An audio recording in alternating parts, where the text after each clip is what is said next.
NEET কেলেঙ্কারি নিয়ে দেশ জুড়ে বিতর্ক। এবার প্রতিবাদে এসএফআই ৪ঠা জুলাই ছাত্র ধর্মঘটের ডাক দেওয়া হয়েছে। এসএফআই এর তরফ থেকে এনটিএ কে বাতিলের দাবি, এমনকি কেন্দ্রীয় শিক্ষামন্ত্রী ধর্মেন্দ্র প্রধান তারও পদত্যাগের দাবি জানানো হয়েছে এসএফআই এর তরফ থেকে।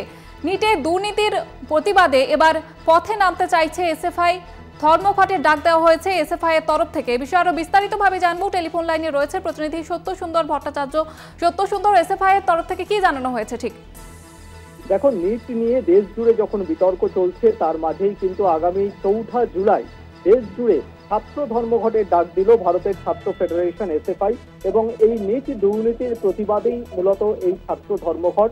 সেই সঙ্গে ন্যাশনাল টেস্টিং এজেন্সি যে এনটিএ, সেই যারা এই নিট পরীক্ষার পরিচালনা করেছে তারা সম্পূর্ণভাবে তাদের যে অযোগ্যতা এর কারণেই লক্ষ লক্ষ ছাত্রছাত্রীর ভবিষ্যৎ আজকে প্রশ্নচিহ্নের সামনে।